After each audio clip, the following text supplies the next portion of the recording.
네, 본격 뚜러빵 방송 김현수입니다.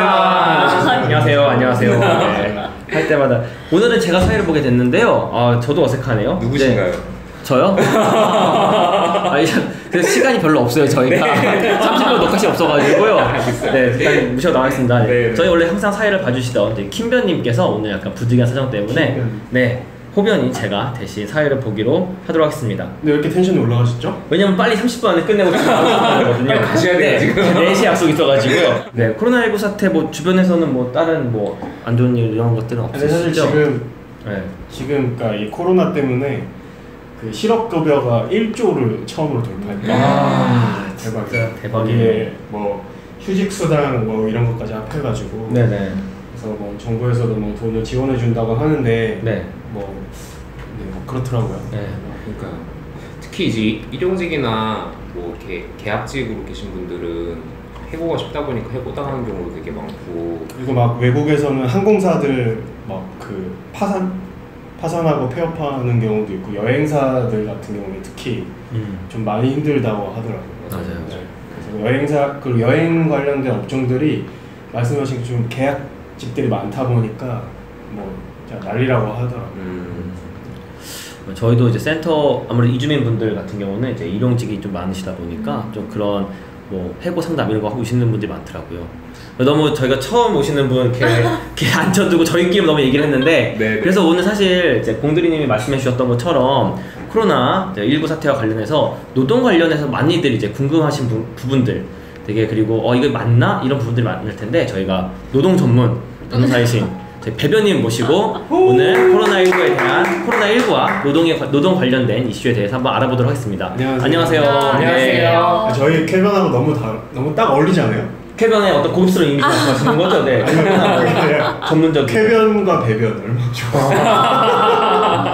좋아. 노동 전문 변호사도 인증을 받은 건 아니고요. 제가 2009년도에 국민노무사 자격을 취득하면서 노동법 관련된 업무를 시작하게 되었습니다. 그런 다음에 차후에 이제 로스쿨 가서 변호사가 되고 좀 뭐 어떤 회사 사내 인사팀에서 인사노무 관련된 업무도 했었고 지금 이제 현재 직장에서도 관련된 업무를 일부 수행하고 있어서 좀 다른 변호사님들보다 좀 세세한 것들 정말로 이제 가까이 와닿는 뭐 소송에 가기 전 단계 같은 이야기를 조금 도움이 되게 해드릴 수 있지 않을까 싶어서. 진짜 전문가 아니에요? 저는 그냥 던진 건데 정말 전문가실 줄 몰랐어요. 진짜 이런 분 모시기 힘듭니다. 그렇죠. 네. 노무사 자격증도 있으시고 변호사 자격증도 있으시고 그죠, 네.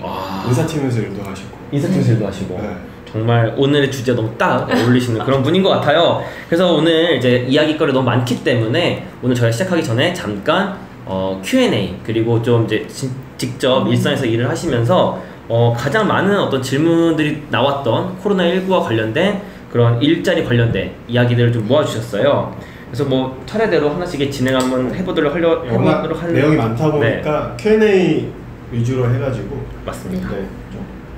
그래서 이런 것 저도 좀 궁금했어요. 그러니까는 그 코로나19 감염되신 분이 나왔다, 확진자가 나왔다. 그러면 반응이 두 가지거든요. 이제 환호를 해가지고 파티 분위기가 되거나 죽상이라고 붙잖아요. 이제 우리는 쉰다 약간 이런 식으로. 그런 거 봤어요. 파티. 코로나 찬스. 이게 사실은 이렇게 참 우스갯소리를 말하면 안 되지만 이게 근로자 입장에서는 사실 노동자 입장에서는 어쩔 수가 없는 것 같아요. 그래서 이것도 궁금한데 그러면 코로나19에 감염된 사람이 다녀간 장소에 방문한 경우 내가 회사 다니고 있는데 우리 동네 그 밥집에 코로나 확진자가 나왔다고 해요. 그 재난 문자 오잖아요. 네네. 재난 문자 딱 떴는데 나 여기 갔었어. 맞아 그런 거. 그럼 회사에 얘기해야 돼요? 얘기해야 되나요?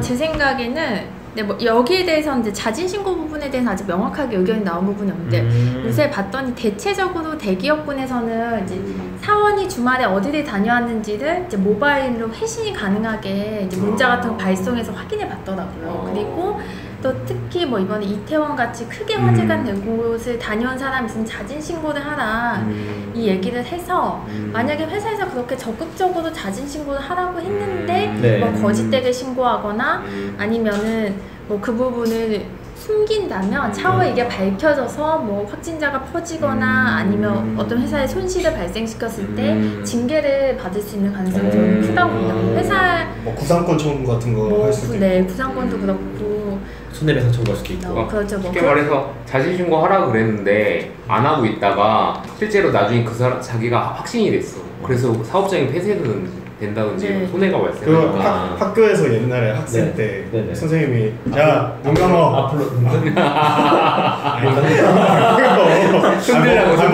네, 빨리 말씀해주세요, 빨리. 네. 네. 아니 뭐 일터지면 그렇게 하잖아요. 자 눈 감아. 네. 자 이거 누구야? 손 들어. 이거 나올 때까지 니네 손 들고 있어. 약간 이런 거 아니에요? 그때 나오면 된다? 봐줄 것 같지만 더 혼나죠. 너무나 유놈 이렇게 되면서. 그렇지. 네.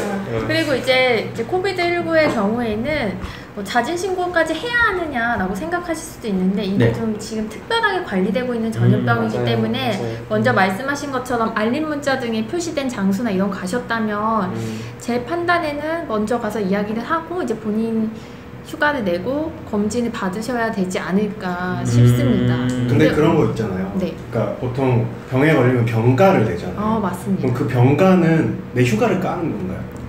병가는 사실은 법정 휴가는 아닙니다. 이제 법정 휴가는 흔히 알고 계시는 연차 휴가가 법률에 정해진 휴가에 해당하고요. 병가는 그러니까 회사와 이제 사원이나 아니면 회사와 노동조합 간의 어떤 계약이나 취업 규칙 등에 의해서 임의적으로 이제 약정을 해서 주는 휴가이기 때문에 일률적으로 적용이 된다고 볼 수는 없긴 그럼 한데 병가는 무급인가요? 병가는 보통 경우에 따라서 다른데요. 기간이 짧으면 일반적으로 회사에서 유급으로 주는 경우가 많고 만약 기간이 길어진다 뭐 2달, 3달 이렇게 그러니까 병에 따라서는 병가가 길어질 수 있잖아요. 그렇죠. 그 경우에는 일부는 유급이고 뭐 일부는 무급이고 그건 이제 회사에서 정하기 나름이라서 그러니까 하나의 기준이 있다고 말씀드릴 수는 없습니다. 근데 이제 코비드19와 관련해서는 정부는 일단 유급으로 휴가를 주라라고 이야기하고 있기는 해요. 2주밖에 안 되니까. 네, 격리 기간 동안 유급으로 휴가를 줘야 되고 만약에 뭐 그 보건당국에서 이 사람이 격리자라고 딱 지정한 경우에는 반드시 휴가를 줘야 되는데 이때는 휴가는 줘야 되지만 월급을 줘야 되는 건 아니에요. 이건 다른 문제인데 대신에 이 휴가는 나의 연차랑은 다른 휴가여서 이 휴가를 쓴다고 해서 내 연차가 삭감되거나 이런 것도 아닙니다.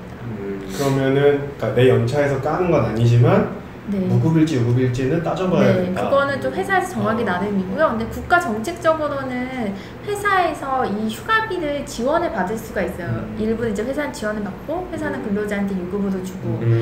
그래서 이제 이 국가 지원을 받게 되면 반드시 유급으로 줘야 하고 만약에 회사에서 유급으로 휴가를 주지 않는다면 그 일부 생계비 지원이라고 해서 약간 뭐 생활을 하시기에는 조금 부족하실 수도 있는데 4인 가족 기준으로 100만 원을 좀 상회하는 금액으로 생계비 지원을 해주시고 근데 뭐 생계비 지원이랑 이제 유급 휴가비 지원이 중복으로 되지 않기 때문에 만약 어떤 이제 본인이 어떤 경우에 속하시는지 생각을 한번 확인을 해보셔야 될 것 같아요. 그러면 생계비 지원은 어디서 나오는 거예요? 생계비는 그러니까 이거는 제가 알기로는 보건복지부 쪽 예산에서 운영되는 걸로 알고 있거든요. 그러면 그거는 보건복지부 쪽에 신청을 해야 돼요? 네, 그런 거 같아요. 따로 그 근로자가 해야 되는 건가요? 아니면은 회사에서 생계비 지원은 딱 아이고. 챙겨서 그쵸. 그 생계비를 회사에서 준 다음에 회사가 나라에서 받는 거예요? 아니면 그러니까 회사는- 나라에서 직접 받는 거예요? 이거는 나라에서 직접 근로자가 받으시는 거고요. 대신 휴가비 지원은 회사가 사원한테 주면 회사는 국가로부터 일부를 지원받고 이런 식입니다. 그래서 이게 두 개가 주체가 좀 달라서 좀 구별하시기가 어려우실 수도 있어요. 막 혼선이 하나는 생기겠네. 노동부고 네. 하나는 복지부고 뭐 이렇게 되겠네요. 네. 그래서 이 감염병 관련된 지원은 이제 보건복지부가 기본적으로 다 기본적으로 받잖아요. 네. 보건복지부. 근데 이제 국가 정책은 언제나 권고사항 이제 유급으로 가능하면 유급으로 줘라. 그리고 만약에 이제 좀 복리후생이 좋은 회사들은 병가를 유급으로 주는 것도 있기 때문에 오. 그런 곳에서는 그냥 회사 사규에 따라서 받아서 쓰시면 되고. 그런 데 다니고 싶다. 그러니까 그런 데가 근데 그런 데보다 안 그런 데가 더 많죠. 근데 실제로는 좀 병가 부분은 유급으로 보장이 되는 곳이 생각보다 적은 것 같아요. 그러니까 저희가 이름을 들으면 아는 회사들도 병가를 뭐 유급으로 좀 길게 보장해주는 곳은 많이 없는 것 같고 또 단기간에 대해서도 그런 것 같습니다. 대변님 회사는 어떤가요? 훅 들어오시는데. 이게 기급 포인트가 될 줄 몰랐는데 네네네. 그러니까 저희 회사는 지원이 됩니다. 오, 좋은 회사이시네요. 저희 회사는 약간 되게 네. 조심스럽게 행동하는 곳이어가지고. 네. 거기 들어가려면 거기 들어가고 싶은데 손에 변호사가 남아있나요? 선배님? 네. 이제 많이 더듬어지네.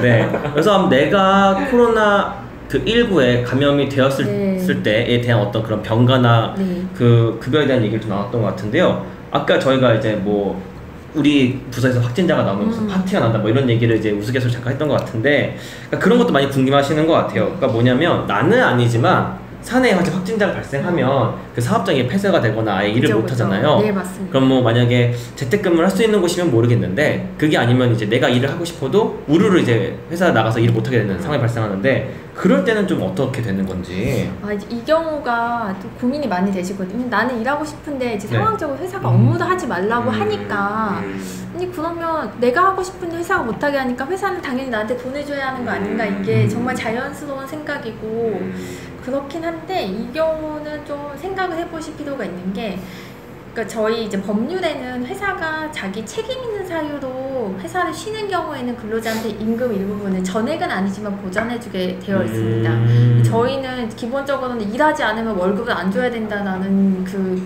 법리가 있어가지고 그런 부분이 있는데, 이게 좀 심정적으로 와닿지 않으실 수 있는데, 회사에서는 여기 확진자가 나와서 뭐 일정 기간 동안 이제 정부기관에서 폐쇄를 해야 한다고 하는 경우에는 이게 회사 책임이 아니라고 보기 때문에 월급을 줄 의무가 없게 되는 되게 안타까운 상황이 있어요. 사실은 그죠. 코로나19가 확진자가 발생하는 게 회사 책임이라고 볼 수는 없으니까. 근데 이런 경우는 어때요? 사측 느낌이네요. 말씀하시는 게 사측 느낌이시라고요. 말씀하시는 게.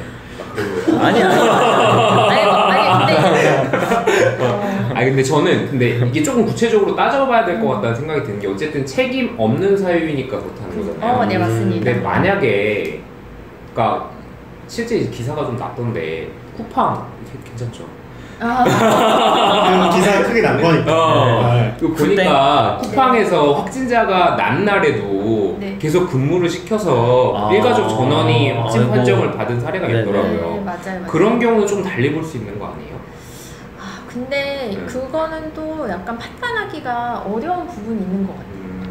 그러니까 이 병이라는 게 되게 우연적 요소가 많고 이제 워낙 전염이 잘 되는 거여서, 그러니까 확진이 났는데 이 회사에서 적절한 조치를 하지 못했다면 기본적으로 법률에서는 이제 많은 분들이 거기까지는 생각을 못 하실 수도 있는데, 회사는 우리가 이제 안전하게 일할 수 있게 해줘야 되는 법적 책임이 있어요. 안전한 환경에서 위험하지 않게.